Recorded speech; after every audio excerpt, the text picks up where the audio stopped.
Sherlock Holmes, parte 2, capítulo 7. A conclusão. Todos nós fomos convocados a comparecer perante os magistrados na quinta-feira, mas quando o dia chegou, não havia motivos para nosso depoimento. Um juiz em posição mais elevada tinha assumido o caso e Jefferson Hope havia sido convocado para comparecer diante de um tribunal em que a justiça mais severa seria feita. Na mesma noite após sua captura, seu aneurisma estourou, e ele foi encontrado pela manhã, esticado no chão de sua cela com um sorriso tranquilo em seu rosto, como se nos últimos momentos tivesse olhado para trás para uma vida útil e em um trabalho bem feito. Gregson e Lestrade ficarão malucos com a morte dele, observou Holmes, enquanto conversávamos na noite seguinte. Onde estará o reconhecimento deles agora? Eu não enxergo como eles tiveram a ver com essa captura, respondi.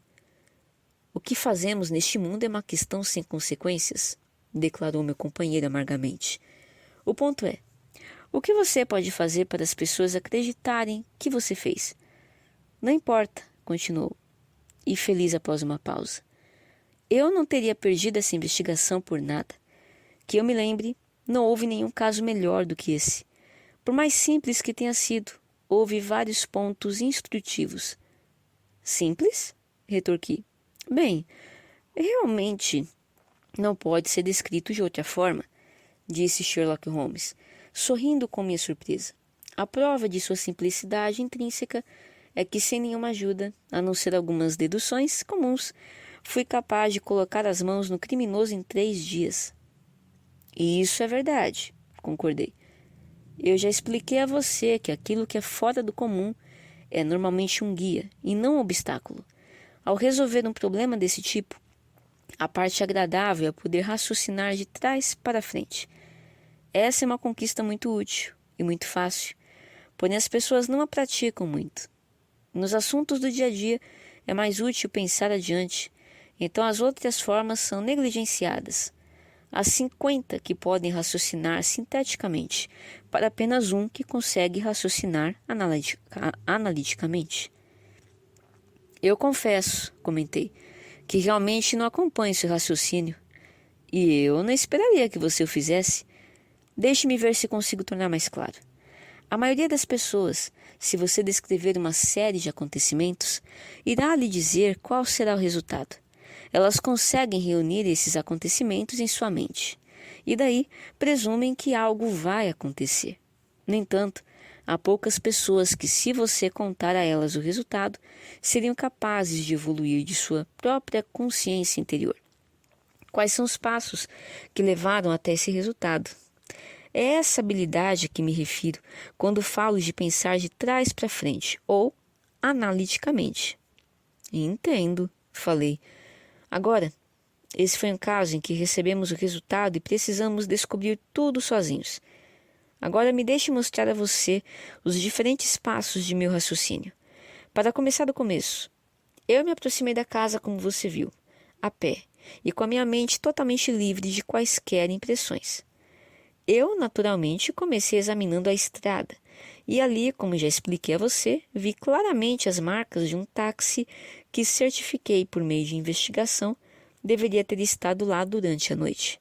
Acertei comigo mesmo que era um táxi e não uma carruagem particular, pela medida estreita das rodas. O veículo mais comum em Londres é consideravelmente menos largo que a carruagem de um cavalheiro. Esse foi o primeiro ponto acertado. Então caminhei lentamente pelo caminho do jardim, que aparentemente era composto de um solo com barro, particularmente adequado para extrair impressões. Sem dúvidas, para você, parecia apenas um terreno pisoteado de lama, mas para meus olhos treinados, cada marca em sua superfície tinha um significado. Não há nenhum ramo da ciência de investigação que seja tão importante e tão negligenciado quanto a arte de traçar pegadas. Felizmente, sempre me dediquei a isso e tanta prática tornou tal arte natural para mim. Eu vi as pegadas pesadas dos oficiais, além da trilha dos 2 homens que haviam passado antes pelo jardim. Foi fácil perceber que eles haviam passado por lá antes dos outros, pois em alguns lugares suas pegadas haviam sido totalmente apagadas pelas outras que passaram por cima delas. Assim, meu segundo elo foi formado, e ele me dizia que os visitantes noturnos eram dois: um notável por sua altura, como eu calculei pela largura de suas passadas, e outro, bem vestido, a julgar pela pegada pequena e elegante deixada por suas botas. Ao entrar na casa, o último pensamento foi confirmado. Meu homem de botas elegantes estava ali diante de mim. O mais alto, então, teria cometido o assassinato, se é que havia um. Não havia ferimento no cadáver, mas a expressão agitada em sua face me garantiu que ele havia previsto seu destino antes de este o alcançar. Homens que morrem de doenças do coração ou por outras causas naturais repentinas nunca, de jeito nenhum, demonstram agitação em seu rosto. Ao cheirar os lábios do falecido, percebi um odor um pouco azedo e cheguei à conclusão de que ele havia tomado veneno. Novamente, pensava que alguém o havia obrigado a tomar o veneno, por causa do ódio e do medo expressos em seu rosto. Pelo método de exclusão, cheguei a essa conclusão, pois nenhuma outra hipótese se encaixaria nos fatos. Não pense que foi uma ideia inédita. A administração forçada de veneno não é, de forma alguma, algo novo na história criminal. Os casos de Dolsky em Odessa e de Leturier em Montpellier virão à mente de qualquer toxicólogo. E agora surgia a grande questão sobre o motivo. O roubo não era a razão do assassinato, pois nada havia sido levado. Era político, então? Ou por uma mulher? Essa era a questão que me confrontava. Eu estava inclinado a acreditar na segunda hipótese. Assassinos políticos ficam felizes em fazer seu trabalho e ir embora. No entanto, esse assassinato havia sido cometido de forma deliberada e seu executor tinha deixado rastros em toda a sala, mostrando que havia ficado lá o tempo todo. Deveria ter sido um assunto pessoal e não político, que pedia uma vingança tão metódica. Quando a inscrição foi descoberta na parede, fiquei mais inclinado do que nunca à minha opinião anterior. A escrita era evidentemente um elemento solto. No entanto, quando a aliança foi encontrada, resolveu-se a questão. Era claro que o assassino havia usado para lembrar sua vítima sobre uma mulher morta ou ausente. Foi por isso que perguntei para Gregson se ele havia perguntado em seu telegrama para Cleveland sobre qualquer ponto específico do emprego anterior de Dweber. Ele respondeu, como você se lembra, com uma negativa. Então, continuei a analisar a sala cuidadosamente, o que confirmou a minha opinião sobre a altura do assassino e me deu mais detalhes, como o charuto, Trichinopole e o comprimento de suas unhas. Eu já havia chegado à conclusão, como não havia sinais de luta, de que o sangue que cobria o chão havia jorrado do nariz do assassino, por sua agitação. Notei que o rastro de sangue coincidia com o rastro de seus pés. Raramente algum homem, a não ser que seja muito forte, irrompe dessa forma pela emoção. Então me arrisquei na opinião de que o criminoso era provavelmente robusto e de face rosada. Os acontecimentos provaram que julguei corretamente. Ao sair da casa, fui fazer o que Gregson havia negligenciado. Eu mandei um telegrama para o chefe de polícia em Cleveland, limitando minhas perguntas às circunstâncias ligadas ao casamento de Enoch Dweber. A resposta foi conclusiva. Ela me dizia que Dweber já havia pedido proteção policial contra o antigo rival romântico chamado Jefferson Hope, e que esse mesmo Hope estava na Europa. Eu sabia que tinha a chave do mistério em minhas mãos, e tudo o que faltava era pegar o assassino. Eu já havia determinado em minha mente que o homem que tinha entrado na casa com Dweber era o mesmo que havia conduzido o táxi. As marcas na estrada me mostraram que o cavalo havia caminhado de uma forma que teria sido impossível caso alguém estivesse com ele ali. Onde, então, poderia estar o cocheiro, a não ser dentro de casa? Novamente é um absurdo supor que qualquer homem são iria realizar um crime de forma deliberada sob os olhos de uma terceira pessoa, que certamente o entregaria. Por fim, supondo que o homem quisesse rodar por Londres para acompanhar alguém, que meio seria melhor do que se tornar um taxista? Todas essas considerações me guiaram à irresistível conclusão de que Jefferson Hope seria encontrado entre os cocheiros de carros alugados na metrópole. Se ele fosse um cocheiro, não havia motivos para que deixasse de ser. Pelo contrário, desse ponto de vista, qualquer mudança repentina poderia atrair a atenção sobre ele. Entretanto, provavelmente continuaria em suas funções, pelo menos por algum tempo. Não havia motivos para supor que tivesse mudado de nome. Por que mudá-lo em um país onde ninguém conhecia o original? Assim organizei minha equipe de detetives entre os árabes de rua e os enviei sistematicamente a todos os proprietários de táxis em Londres, até que eles encontrassem o homem que eu procurava. Como conseguindo fazer isso e como aproveitei rapidamente minha oportunidade, ainda estão frescos em sua memória.